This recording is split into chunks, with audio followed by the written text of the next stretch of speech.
Screen share हो रही है?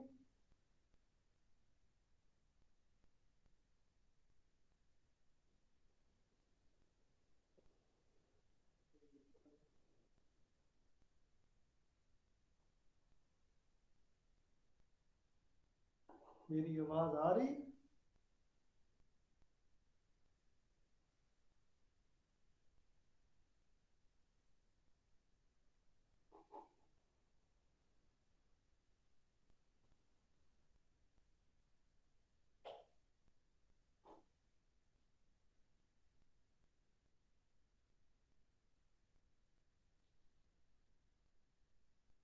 आवाज आ रही है मेरी?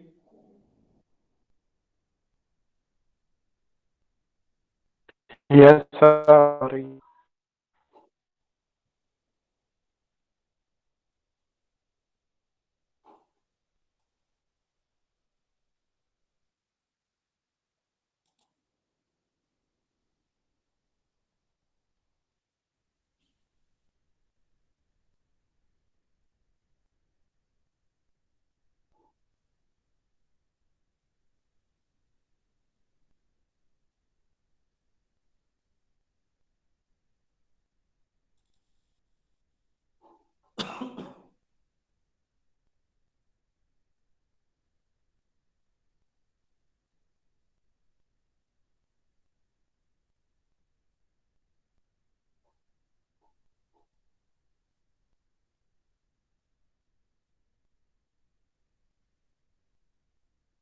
पिछले लेक्चर में हमने लीनियर ट्रांसफॉर्मेशन डिस्कस की थी ना?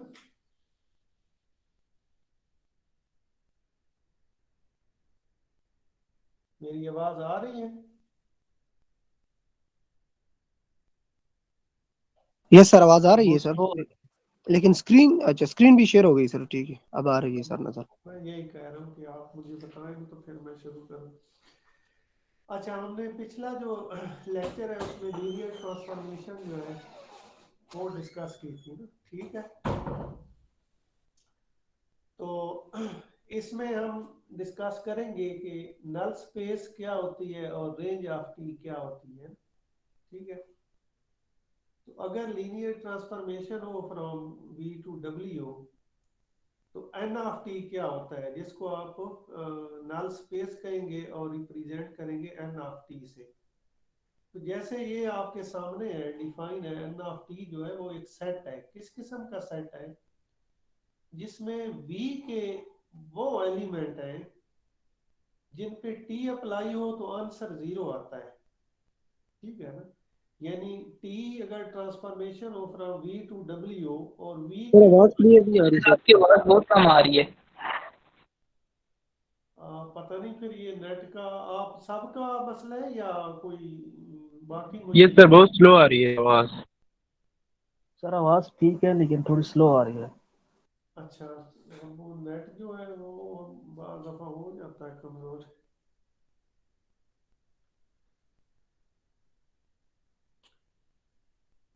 सबके पास ये मसला आ रहा है?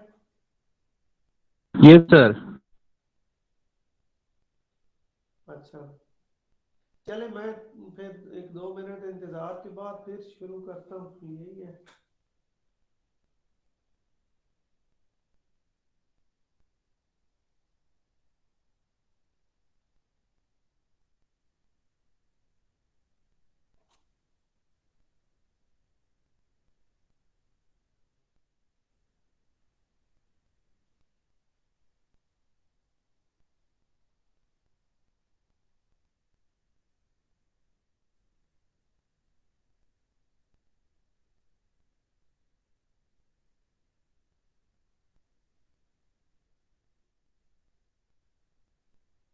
अभी ठीक हुई है आवाज?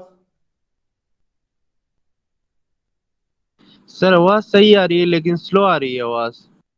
सर सही है लेकिन स्लो है थोड़ा, बस सिर्फ यही एक इशू है। बाकी सर ठीक है, आवाज है ठीक, लेकिन शुरू स्लो करते हैं ना फिर, जिस तरह भी वो ठीक हो जाएगी। जो एन ऑफ टी जो है ये क्या है? X belong to V such that T of x is equal to zero, ठीक है? इसी तरह से आर ऑफ टी, जिसको आप कहेंगे रेंज ऑफ टी, वो तमाम एलिमेंट वी के जिन पे टी अप्लाई हो, तमाम एक्स वी के जिन पे टी अप्लाई हो, तो डब्ल्यू के जो एलिमेंट टी ऑफ एक्स जितने भी बनते हैं, ठीक है, वो सेट जो है उसको आप आर ऑफ टी कहेंगे। ठीक है, अब आप देखें कि एन ऑफ टी जो है वो सबसेट है वी का, और आर ऑफ टी जो है ये सबसेट है डब्ल्यू का। ठीक है, तो अब क्वेश्चन ये है कि क्या एन ऑफ टी और आर ऑफ टी जो है वो सब स्पेस भी है। ठीक है, तो एन ऑफ टी और आर ऑफ टी जो है सबसेट भी है और वी और डब्ल्यू के सब स्पेसेस भी है रेस्पेक्टिवली। ठीक है, अब एक यहाँ पे क्वेश्चन मैंने यहाँ पे दिया एग्जांपल के तौर पे कि एन ऑफ टी आपने फाइंड कैसे करना है। Let T such that R3 to R2 be linear transformation defined by T of x, y, z is equal to x minus y or 2z. Find n of t. अब V आपका R3 है और W जो है वो R2 है। ठीक है, तो आपने और ट्रांसफॉर्मेशन ये डिफाइन है, ये गिवन है, ये लीनियर ट्रांसफॉर्मेशन है। तो एन ऑफ टी आपने कैसे फाइंड करना है। सबसे पहले आप लिखेंगे N of T is equal to x belong to V such that T of x is equal to 0। और चूंकि आपका v जो है वो R3 है, तो दूसरे स्टेप में आप लिख लें x belong to R3 such that T of x is equal to 0। अब x बिलोंग टू R3 है ना, तो R3 का जनरल एलिमेंट आप ऐसे ही लिखते हैं, ब्रैकेट साथ ब्रैकेट और फिर a और b और c, ठीक है, belong to R3 such that t of x की जगह पे ये पुट कर दें a b c ब्रैकेट के साथ t of a b c is equal to 0। अब ये जो 0 है ना, t of x is equal to 0, ये 0 w में 0 है। तो आपको पता है कि यहाँ पे हमारे केस में w जो है वो R2 है। ठीक है, तो R2 का जो 0 है वो ही लिखेंगे ना, तो ये R2 का 0 जो है में जो 0 है ये आ गया 0 और 0। और t of a b c की जगह पे आप लिखेंगे a माइनस 2b और 2c। तो t of a b c ये डिफाइन है ना, ये x की जगह पे a पुट करेंगे, y की जगह पे b और z की जगह पे c पुट करेंगे। तो t of a b c is equal to a minus b और 2c आ गया ना। ठीक है, जब इसको कंपेयर करेंगे तो a minus B is equal to 0 और 2c इज इक्वल टू 0 आ गया। ठीक है, इस अब ये सिस्टम ऑफ लीनियर इक्वेशन हो गया। इसको आपने सॉल्व करना है, यहाँ से ए बी सी जो है वो फाइंड करने हो, फिर यहाँ पे हम लिख देंगे। ठीक है, तो ये इक्वेशन यही बन गई ना, 1a plus minus 1b plus 0c is equal to 0 और 0a plus 0b plus 2c is equal to 0। ये वही इक्वेशन है, ये है a minus b is equal to 0 और 2c इज इक्वल टू 0, इसको उस फॉर्म में लिख लिया है। ठीक है, इसको आप सॉल्व करेंगे तो a is equal to b आता है और c 0 आता है। तो आपका एन ऑफ टी आ गया, सी जो है ये तो 0 आ गया, यहाँ पे लिख लिया, और ए और बी जो कि सेम है तो इसकी जगह पे ए और बी की जगह पे भी ए लिख लें, ए बिलोंग टू आर। तो ये आपने एन ऑफ टी जो है वो फाइंड कर लिया, और ये सब स्पेस भी है। ठीक है, कोई क्वेश्चन हो आपका?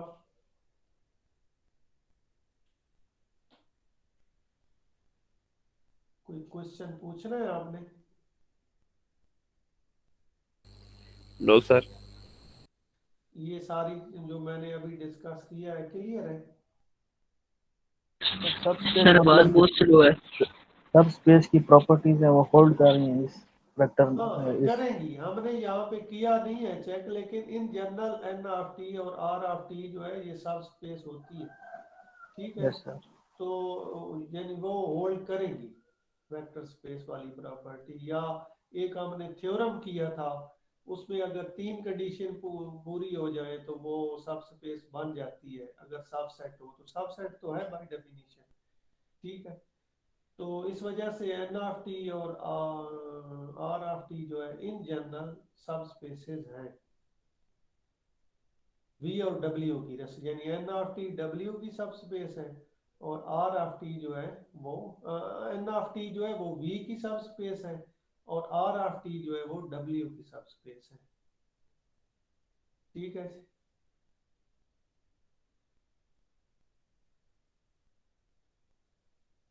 कोई और क्वेश्चन आपका? सर ये इसमें आर ऑफ टी किधर है? ये तो सर एन ऑफ टी है ना? ये N ऑफ T है, अभी R ऑफ T की आगे एग्जांपल आएंगी। यस ये सर। सिर्फ N ऑफ T मैंने डिस्कस किया अभी, फिर आगे वो आ जाएंगे।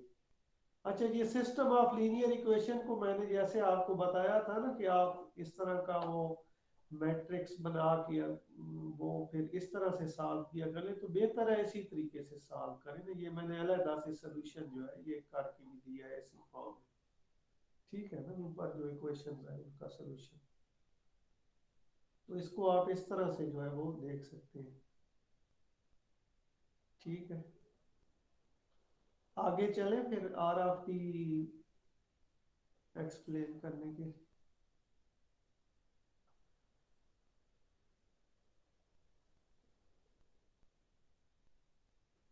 अच्छा, थ्योरम 2.2, आवाज मेरी ठीक है? अभी ठीक हुई है, पहले से बेहतर है या हुई उसी तरह है?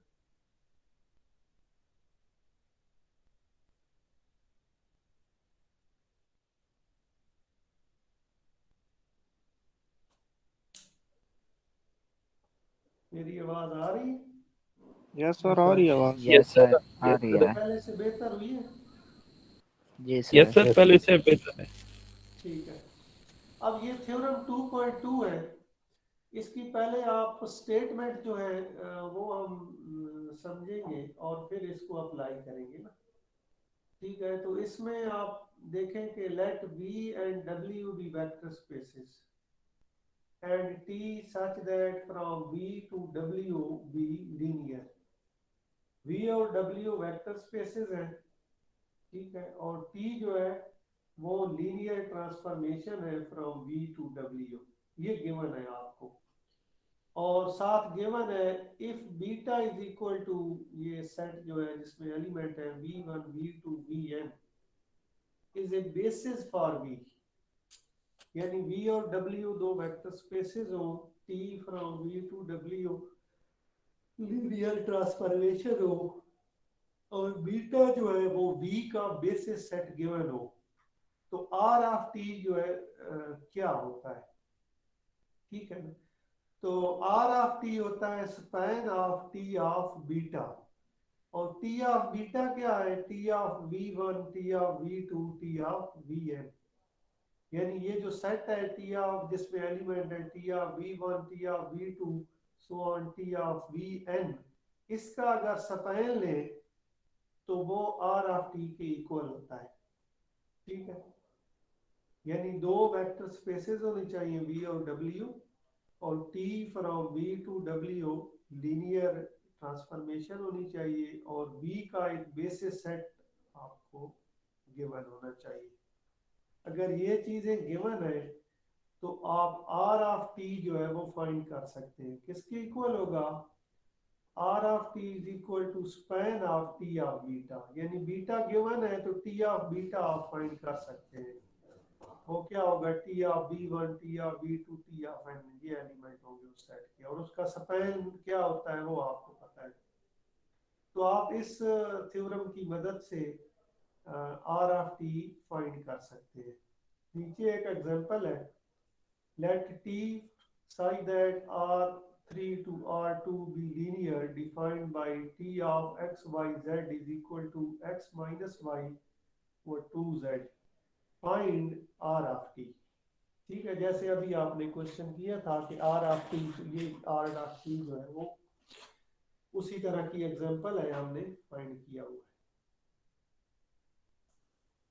तो फ्रॉम थ्योरम 2.2 अबव, यही थ्योरम R ऑफ T किसके इक्वल होता है? Span of T of beta. V जो है वो R3 है और आपको पता है कि R3 का ये बेसिस सेट है, W जो है वो R2 है और बीटा बेसिस सेट है R3 का।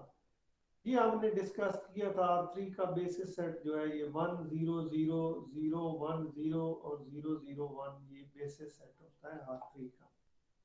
तो बेसिस सेट का अंदाजा हो गया। V वेक्टर स्पेस है R3 और W R2 वेक्टर स्पेस है और द सेम फील्ड R, और T जो है ये डिफाइन हो गया लीनियर ट्रांसफॉर्मेशन। तो अब हम R ऑफ T फाइंड कर सकते हैं। तो R ऑफ T के लिए क्या चाहिए हमें, ये span of T of V1 T of V2 T of V3। तो T ये ट्रांसफॉर्मेशन है, इसमें आप V1 पुट करें। तो V1 क्या है 1 0 0। तो ये T ऑफ 1 0 0 क्या हो जाएगा 1 0 हो जाएगा, ठीक है। और इसी तरह T ऑफ V2 जो है 0 1 0 पुट करेंगे तो ये हो जाएगा -1 और 0। और इसी तरह T ऑफ V3 पुट करेंगे तो ये हो जाएगा 0 2। T ऑफ 0 0 1 0 2 हो जाएगा। तो आप यहाँ पे पुट कर दें तो R of T is equal to span of, ये इसमें वेक्टर है 1 0 -1 0 और 0 2, ठीक है। और आपको पता है कि ये जो 1 0 और -1 0 है ये लीनियरली डिपेंडेंट है, ठीक है ना। -1 और ये वेक्टर और -1 0 ये जो है 1 0 और -1 0 ये लीनियरली डिपेंडेंट है। इस वजह से एक वेक्टर यहाँ से आप निकाल दें, यानी -1 0 या 1 0 एक निकाल देंगे तो फिर भी स्पैन ऑफ इसके इक्वल होगा। तो ये हो गया स्पैन ऑफ 1 0 और 0 2, इसका स्पैन है, ठीक है। और ये जो है स्पैन ऑफ 1 0 0 2 जो है ये R2 के इक्वल होता है, ठीक है ना। यानी आप इसको अलग से प्रूव कर सकते हैं, स्पैन ऑफ 1 0 और 0 2 जो है वो R2 के इक्वल है। कैसे करेंगे, यानी सिंपली आप क्या करेंगे R2 को सबसेट प्रूव करना होगा स्पैन ऑफ 1 0 और 0 2 के, ठीक है। R2 is a subset of span of 1 0 और 0 2, ठीक है। यानी आप कोई भी एलिमेंट लेंगे arbitrary x y belong to R2 और प्रूव कर दें कि ये स्पैन ऑफ 1 0 0 2 इसका एलिमेंट है, यानी ये 1 0 और 0 2 के एक्स वाई कोई भी एलिमेंट हो, यानी ये R2 का एलिमेंट हो, तो इसको 1 0 और 0 2 ये दो वेक्टर है, इसके लीनियर कॉम्बिनेशन में लिखा जा सकता है, ठीक है। इसके बारे में कोई क्वेश्चन हो आपका?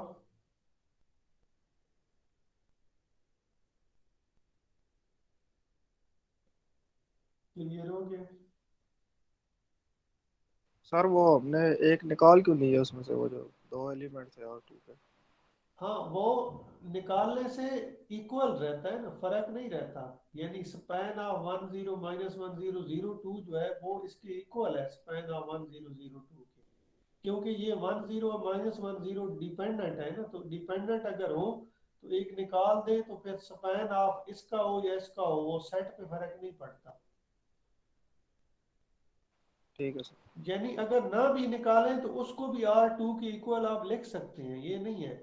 लेकिन बाज दफा आपने यानी जो R ऑफ T है ना उसका बेसिस सेट फाइंड करना होता है, जो R ऑफ T को जनरेट भी करे और लीनियरली इंडिपेंडेंट सेट भी हो।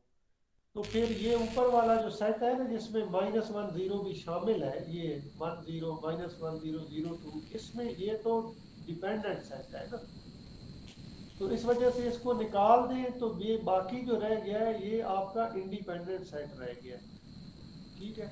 और इसका स्पैन लें तो ये R के इक्वल भी आता है। इस वजह से ये जो है 1 0 और 0 2 जिसमें जिस सेट में एलिमेंट है ये R का बेसिस सेट भी बनता है, तो वो इसलिए मैंने कर दिया। सर ये आपकी आवाज़ ख़राब हो रही है। ये तो मेरा ख्याल है वो आपने ऑन किया हुआ है ना, इस वजह से अभी वो हो रही है। कहीं से मसला हो रहा है। बाकी वो मेरी जो वैसे आवाज़ पहुंच रही है वो तो मे भी उसमें भी मसला हो। सर इसका मतलब है कि जितने भी लीनियरली डिपेंडेंट सेट हैं उनका जो स्पैन होगा वो R2 या R3 उनके इक्वल होगा। नहीं, वो तो डिपेंड करता है ना कि स्पैन आपके आगे जो सेट लिखा हुआ है ना, सर अगर ये वो सेट। डिपेंडेंट है ना, लीनियर डिपेंडेंट, तो वो वेक्टर स्पेस के इक्वल होगा। नहीं नहीं, मैं एक दो चीज़ें हैं। आपका एक क्वेश्चन है कि वो R2 या R3 के इक्वल होगा, तो ज़रूरी नहीं है। उसकी वजह यह है कि स्पैन के आगे एक सेट लिखा हुआ है ना। ठीक है, सबसे पहले तो आपने ये देखना है कि स्पैन के आगे जो सेट लिखा हुआ है ये किस सेट का यानी सब सेट है। तो स्पैन जो है वो उसी का सब सेट होगा ना। ठीक है। सर जी ये सर जी जी जी, दोबारा बात करें, आपकी मुझे क्लियर आवाज़ नहीं है। सर आवाज आपकी कम हो गया दोबारा। अब ये नेट का मेरे ख्याल वैसे कोई मसला ओवरऑल चल रहा है, क्योंकि आपकी आवाज़ जो है वो भी मुझे बस पूरी आ रही है सही तरीके से जो है ना। सर आपकी नहीं आ रही, बिल्कुल भी बहुत कम हो गई है, कुछ समझ नहीं आ रहा। अच्छा, चले पर ये मैं किसी लड़के का माइक ऑन है इस वजह से। नहीं नहीं, ये तो वैसे वैसे आवाज़ आ रही है ना, वो ऑन होने की वजह से। वो तो ऑफ कर लेना जिसका भी है। अभी ये ऑफ हो गया, वो आवाज़ तो ख़त्म हो गई। अब यस सर, मसला अब ये ठीक है हो कि गया। अब ठीक हो गई मेरी आवाज़। यस सर, ठीक आ रही है अभी तो। अच्छा ठीक है, चले ये फिर वही मसला था। ठीक है, तो मेरा कहने का ये है कि ये स्पैन के आगे एक सेट लिखा हुआ है ना, ये अब R2 का सब सेट है। तो स्पैन इसका लेंगे तो वो भी R2 का सब सेट ही होगा। ठीक है, तो ये आपने अब ये है कि ये डिपेंडेंट भी सेट है ना। स्पैन के आगे जो सेट लिखा हुआ है ना R2 का सब सेट है, लेकिन डिपेंडेंट सेट है। तो आप देखें कि इसमें 10 और ये -10 जो दो वेक्टर हैं ये एक दूसरे पे डिपेंड कर रहे हैं। ठीक है, तो चूंकि डिपेंड कर रहे हैं तो इस वजह से एक को निकाल भी देना तो स्पैन ऑफ दिस सेट और स्पैन ऑफ ये 1002 ये इक्वल ही होते हैं। ठीक है, इसमें मसला नहीं है, यानी आप इसके इक्वल लिख सकते हैं। कैसे होते हैं ये भी मैंने शायद डिस्कस किया था पिछले चैप्टर में ना। ठीक है, कोई और क्वेश्चन है आपका?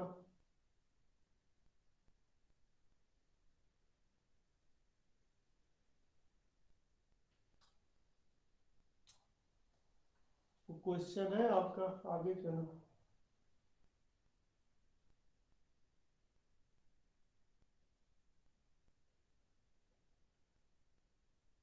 ठीक है,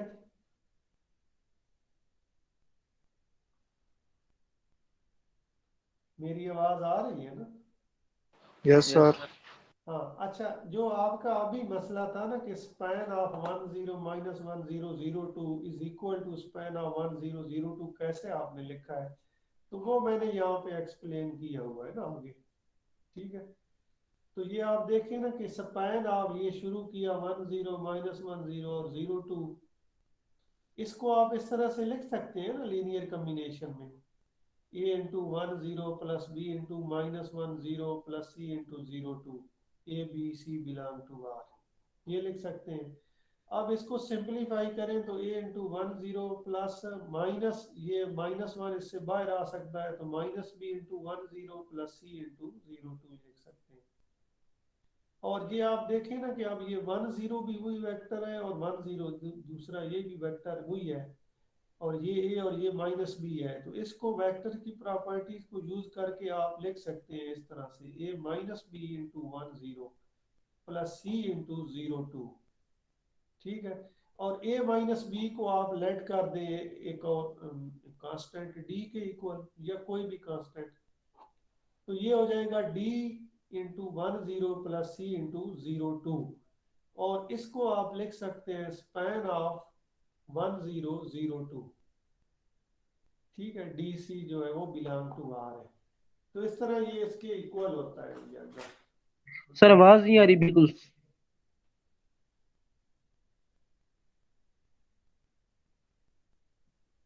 चले मैं थोड़ा इंतजार करता हूँ फिर ये तो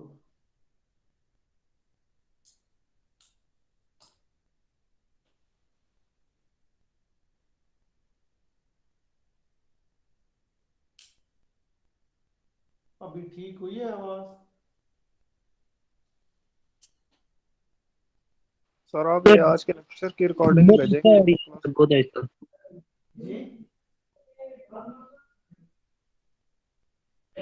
जी अभी ठीक हुई है।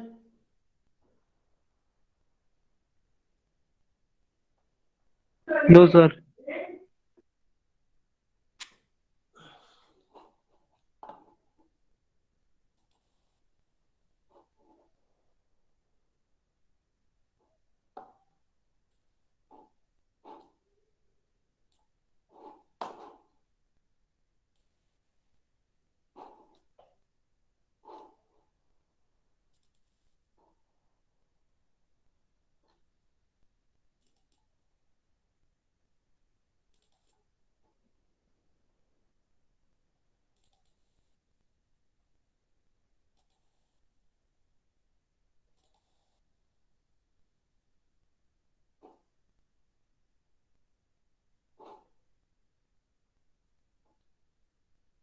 अभी बेहतर हुई है।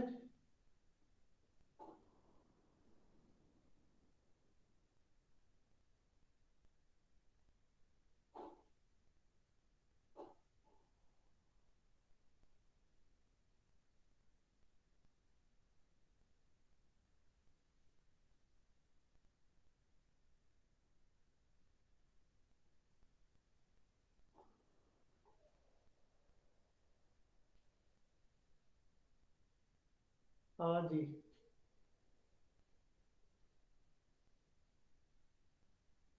मुझे थोड़ा बताइएगा ना ताकि मैं फिर शुरू करूं। यस सर आ रही है आवाज। अभी ठीक है। तो यस ये स्पैन ऑफ जो मैंने एक्सप्लेन किया था इसमें कोई क्वेश्चन है आपका? यानी ये जो नो स्पैन सर। ऑफ 0 -1 0 0 2 जो है वो इसके इक्वल होता है स्पैन ऑफ 1 0 और 0 2 के। Yes sir. तो ये इसमें कोई क्वेश्चन है आपका? क्लियर है सर। ठीक है।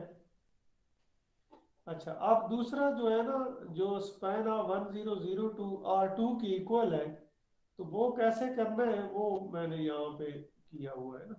ठीक है।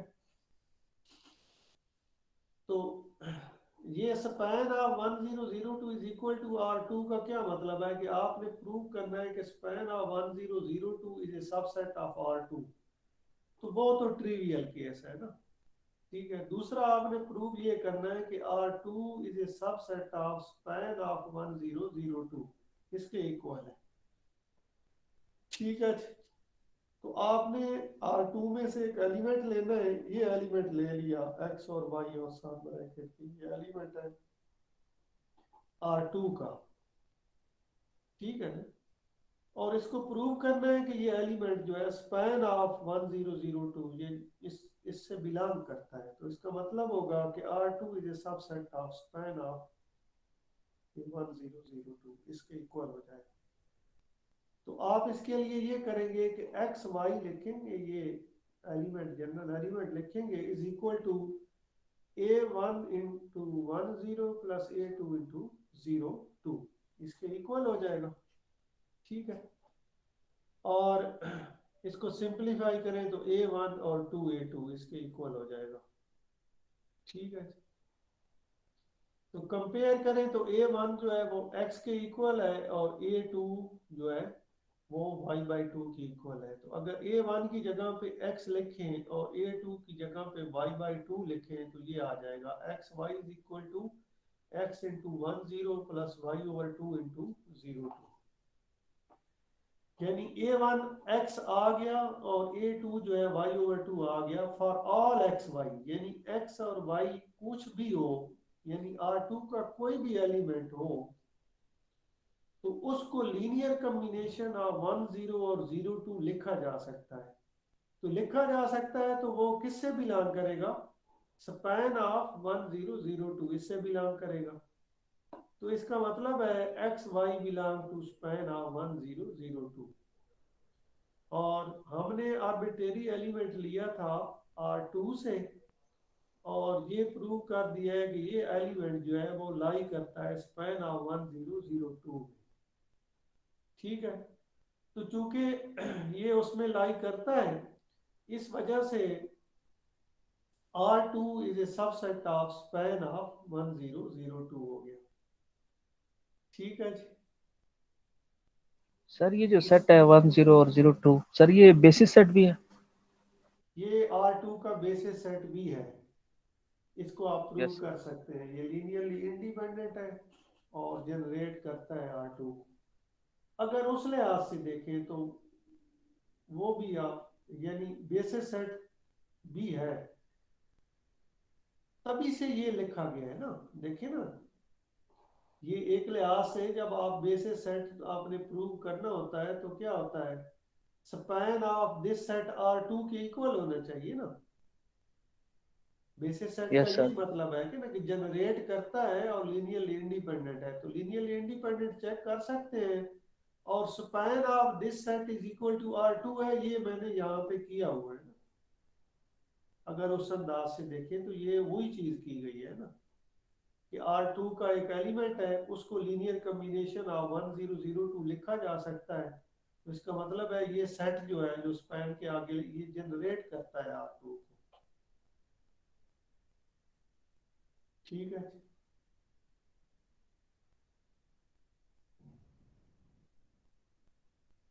कोई क्वेश्चन है, आगे चले।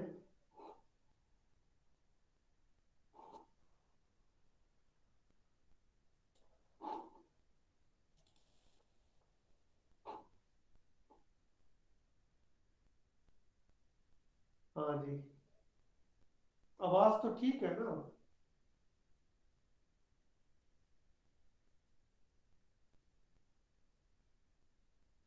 Yes sir. यस सर, ठीक है। सर ठीक है, अब अगर लीनियर ट्रांसफॉर्मेशन हो फ्रॉम V से W पे, तो आपने फंक्शन को, वैसे भी आप कोई भी फंक्शन हो ना तो उसको 1 to 1 और ऑन टू चेक करते रहते हैं ना। आपको जरूरत पड़ती रहती है कि ये फंक्शन 1 to 1 है, ऑन टू है, इस तरह का काम करते रहते हैं।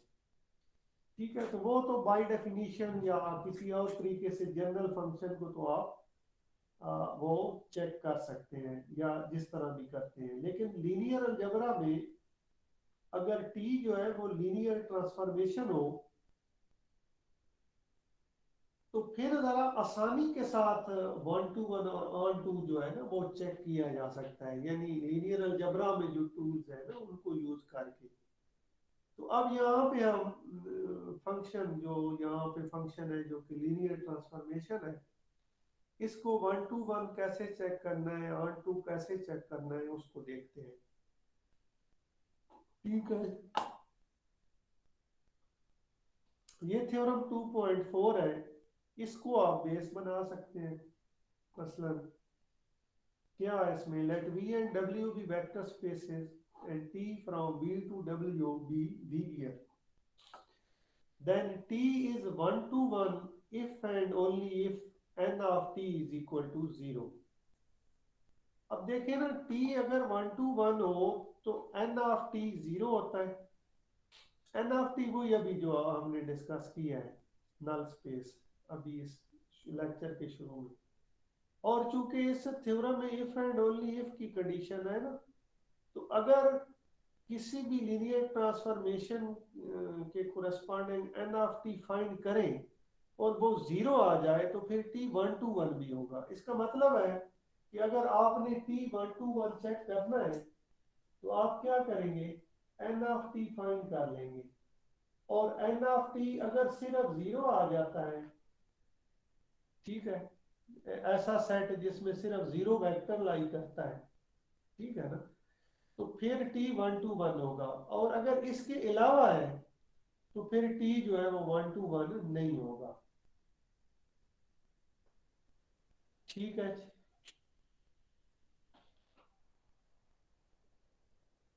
फॉर एग्जाम्पल, मेरी आवाज आ रही है? Yes sir. हाँ जी, ये एक मैंने लीनियर ट्रांसफॉर्मेशन लिखी है, t from R2 to R2 defined by t of xy is equal to x plus y x minus y, show that t इज 1 to 1। तो सबसे पहले n ऑफ t लिखें, x belong to R2 such that t of x is equal to 0। अब R2 का arbitrary element इस type का होता है, a और b ब्रैकेट के साथ, t of a b is equal to 0, ये लिख लिया।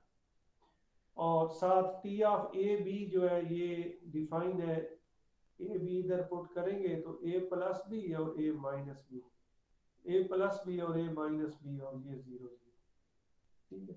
कंपेयर करें तो A plus B is equal to 0 और A minus B is equal to 0। जब आप इन दो इक्वेशंस को सॉल्व करेंगे तो यहाँ से ए 0 आ जाएगा और बी जो है वो भी 0 आ जाएगा। तो एन ऑफ टी जो है ये आपका 0 हो गया, यानी ऐसा सेट है जिसमें सिर्फ 0 वेक्टर मौजूद है। और अगर हम उस थ्योरम को अप्लाई करें तो फिर उसके मुताबिक t जो है वो 1 to 1 है, ठीक है। अगर यहाँ पे 0 वेक्टर ना आता, कोई और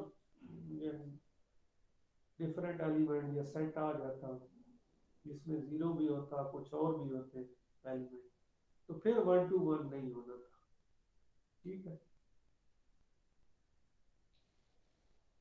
कोई क्वेश्चन है? जैसा ऊपर एक हमने एनएफटी निकाला था उसमें 0 0 तो नहीं आया था। हाँ, उसमें उसमें वो टी जो है वो 1 to 1 नहीं है, उसमें 0 0 इन जनरल 0 के अलावा और भी एलिमेंट थे ना, उसमें ए था, फिर ए और 0, और ए बिलोंग टू आर हो, तो इसका मतलब है ये तो बहुत सारे एलिमेंट है ना 0 के अलावा, ए बिलोंग टू आर के लिए सारे एलिमेंट जितने बनते हैं, तो वो टी जो है वो 1 to 1 नहीं था।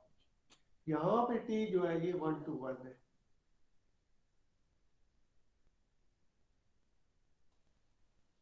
ठीक है। Yes sir. कोई क्वेश्चन और है या आगे चलो? अब ऑन टू जो है वो चेक करने के लिए क्या करना होगा? ऑन टू चेक करने के लिए आपने आर ऑफ टी फाइंड कर लेना है ना। अभी आर ऑफ टी कैसे फाइंड करना है वो तो मैंने डिस्कस किया है ना। R of T is equal to span of T of beta, यही डिस्कस किया है ना, आर ऑफ टी उसी की एग्जांपल दी है। तो ऑन टू फाइंड करने के लिए आपने आर ऑफ टी फाइंड करना है, ठीक है। अगर आर ऑफ टी जो है वो डब्ल्यू की इक्वल हो जाए, ठीक है ना, आर ऑफ टी जो सेट है, टी अगर v to w linear transformation हो, और आर ऑफ टी वैसे तो सबसेट होता है इन जनरल तो w का आर ऑफ टी, लेकिन अगर आर ऑफ टी w की इक्वल हो जाए तो इसका मतलब है t जो है वो ऑन टू है, ठीक है। तो ये मैंने जैसे आर ऑफ टी पहले अभी बताया है, R of T is equal to span of T of beta, T of v1 v2 इस एग्जांपल के लिहाज से फाइंड करेंगे तो ये टी ऑफ 1 0 0 1, ये 1 1 और 1 माइनस 1 आ जाता है। बेसिस सेट बीटा जो है ना वो R2 का स्टैंडर्ड बेसिस सेट लिया है यहाँ पे, बीटा इज इक्वल टू 1 0 0 1, ये जो है बेसिस सेट है R2 का। किसी 1 0 को v1 का है और 0 1 को v2 का है ना, ठीक है। तो ये आपने आर ऑफ टी फाइंड कर लिया ना, R of T is equal to square of 1 1 और 1 माइनस 1, ये आपका वेक्टर आ गया। अब हम शो करेंगे कि ये स्पैन ऑफ दिस सेट जो है वो W के इक्वल है, क्योंकि ये आर ऑफ टी के इक्वल है ना, और आर ऑफ टी अगर W की इक्वल आ जाए तो फिर टी जो है वो ऑन टू होता है। तो इसको आर ऑफ टू के, चूंकि W हमारे केस में R2 है, तो यानी हमने प्रूव करना है कि R2 is equal to span of 1 1 और 1 माइनस 1, ठीक है। तो ये उसी तरह जैसे पहले एग्जांपल में हमने किया है, पहली एग्जांपल में x Y arbitrary element R2 का हम लेंगे और उसको लीनियर कॉम्बिनेशन ऑफ 1 1 और a टू 1 माइनस 1 इसके इक्वल कर देंगे, ठीक है। और यहाँ से सिंप्लीफाई करके A1 और A2 की वैल्यू फाइंड कर लेंगे। अब यहाँ इनको हमने सॉल्व किया तो ये A1 जो है x प्लस वाई ओवर 2 आ गया और A2 x माइनस वाई, यानी सोल्यूशन आ गया। और एक्स वाई को इस तरह लीनियर कॉम्बिनेशन ऑफ 1 1 और 1 माइनस 1 0 लिखा जा सकता है। इसका मतलब है कि एक्स वाई जो है ये belong to span of this set, इसके इक्वल। तो यानी R2 सबसेट हो गया स्पैन ऑफ 1 1 1 माइनस 1 के, और स्पैन ऑफ दिस जो है ये तो सबसेट R2 के इन जनरल होता ही है। तो इसका मतलब है R2 is equal to W। तो R2 चूंकि W नहीं R of T is equal to W हो गया, क्योंकि R ऑफ T R2 के इक्वल हो गया और R ऑफ T R2 जो है वो W ही है। तो इसका मतलब है T जो है वो R2 है। ठीक है, तो इस तरह से आपने T जो है वो R2 चेक करना है। ठीक है, इसमें कोई क्वेश्चन है आपका? No sir. ठीक है ना, क्लियर है ना सारी चीजें? Yes sir. ठीक है। अच्छा, मैंने जो है ना वो लेक्चर अपलोड कर दिए हैं ना क्लास में। ठीक है, तो वो आपने देखे हैं? यस सर, आ गए। हाँ, तो वो आप ऐसा किया करें ना कि जैसे अभी हमने अगला जो है लेक्चर 15 डिस्कस करना है, और तो फिर आप पहले से वो ना चीजें पढ़ के आ जाया करें ना। अगर यानी जो लेक्चर डिस्कस करना है अगर आप पहले से, चूंकि मैंने वो एक वीडियो जो है ना वो भी अपलोड कर दी है, और ये जो है लेक्चर का जो मटेरियल है वो भी, ठीक है, वो भी कर दिया है। ठीक है, तो आप पहले से जो है ना वो चीज अगर पढ़ के आया करें और सुन के आया करें तो ज्यादा हम अच्छे तरीके से उसको डिस्कस कर लेंगे ना। ठीक है, आपके क्वेश्चन होंगे फिर उनको यानी क्लियर किया जा सकता है ना। ठीक है, सर मिड में कहाँ तक आएगा? मिड का अभी चूंकि आपको कोई इंस्ट्रक्शन आई है डिपार्टमेंट की तरफ से मिड की? कोई नहीं आई है। वो तो कह रहे हैं 5 से लेके 9 तक डेट शीट अपनी बनाओ। वो ठीक है बनाओ, लेकिन क्या होगा उसका कोई बाकी कोई इसके अलावा तो नहीं है अभी। मेरा ख्याल डिसाइड हो जाएगा ये जल्दी। ठीक है ना, वैसे हम जितना पढ़ लेंगे उतने तक मिड तो यानी 16 लेक्चर तक तो आना ही चाहिए ना। सर वहां तक कर ले जहाँ तक हमने यूनिवर्सिटी में पढ़ा था। नहीं, वो देखे ना मिड का एक वैसे जो है ना रूटीन में है ना कि 32 लेक्चर है ना, तो 16 लेक्चर, तो मेरा ख्याल है बेहतर है कि हम जो 16 लेक्चर पढ़ेंगे ना, ठीक है, तो 16 लेक्चर में से मिड जो है वो आ जाएगा। अब आगे पढ़ लेंगे ना। यस सर, एक दो टॉपिक और पढ़ लेंगे। हाँ पढ़ लेंगे, तो वो 16 लेक्चर में से मिड आपका वो यानी बन जाएगा। सर अगर फर्स्ट चैप्टर सारा हो जाए मिड में? वो भी चले किया जा सकता है, लेकिन बेहतर यही है कि आप 16 तक एक वो यानी बेहतर हो जाएगा ना कि मिड है जी 16 लेक्चर है उसमें। तो सर फिर फाइनल में नेक्स्ट 16 हो जाएंगे? अब फाइनल में अब वो ये तो पता नहीं कि फाइनल जो पहले एक दफा हुए थे उसमें तो यही था कि आपका जो फाइनल था ना वो मिड उसमें शामिल नहीं था। इससे पहले से पहले जब शुरू में जो वाला सेमेस्टर था ना, जब ऑनलाइन जब हम गए थे, लेकिन ये जो पिछला सेमेस्टर गुजरा है उसमें मिड के बाद ज्यादा कोर्स आया है, और मिड से जो मिड का कोर्स था उसमें भी आया है लेकिन कम जो है ना वो आया है। इस तरह का पेपर जो है वो डिजाइन करना। अब आगे क्या इंस्ट्रक्शन आती है वो हो सकता है कोई नई इंस्ट्रक्शन आ जाए, वो अभी हमें उसका अंदाजा नहीं ना, लेकिन चांस यही है कि वो सारे में से होगा ना, यानी मिड वाला कोर्स भी होगा और बाद वाला जो है ना वो भी होगा, फाइनल जो होगा। बाकी अगर कोई नई आ जाती है इंस्ट्रक्शन वगैरह को आ जाती है तो फिर हम आपको भी पता चल जाएगा, हम भी आपको बता देंगे। सारे मेट कैंपस में होंगे या ऑनलाइन? अब ये भी मुझे नहीं पता, यानी मेरा ख्याल है अगर 5 से 11 तक आप कह रहे हैं कि यही डिसाइड हो गया, लेकिन अभी यूनिवर्सिटी का शायद वो पता नहीं उन्होंने डिसाइड कुछ क्या किया है, मे बी वो असल में तो आपको तो कहा गया कि आप बनाए, यानी एक रूट कंफर्म तो नहीं हुआ ना कि 5 से 11 तक हो रहे हैं, ऐसा ही है ना? यस आप सर वो बट कुछ डिपार्टमेंट्स में तो शायद हो भी गए हैं, कुछ डिपार्टमेंट्स में हो रहे हैं सर ऑनलाइन। अच्छा, चले फिर आपको जो डिपार्टमेंट इंस्ट्रक्शन देगा उसके मुताबिक कर लेंगे ना, वो तो जो भी है, अगर वो ना हुआ 5 से तो 5 से वो हो जाए, ठीक है ना? यस सर, ये जो आज रिकॉर्डिंग हो रही है ये लेक्चर आप अपलोड करेंगे वीडियो वाला? ये मैं कोशिश करता हूँ लेक्चर अपलोड कर दूंगा, बाकी तो मैंने वो अगले तो कर दिए हैं ना, इसका ये मेरा ख्याल ही नहीं हुआ वो, ऐसा ही है ना?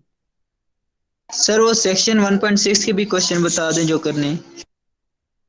सेक्शन 1.6 के मैंने असाइनमेंट कुछ तो अपलोड कर दिए है ना, वो कौन सा बुक का सेक्शन जो है? यस सर, वो जो यस सर। प्रीवियस चैप्टर का लास्ट टॉपिक था सर। हाँ उसका मैं फिर नेक्स्ट क्लास में बता दूंगा ना, ठीक है, मुझे याद ओके है। सर। ठीक है, ठीक है, ओके, ओके सर, अल्लाह हाफिज। अल्लाह अल्लाह हाफिज सर। अल्लाह हाफिज।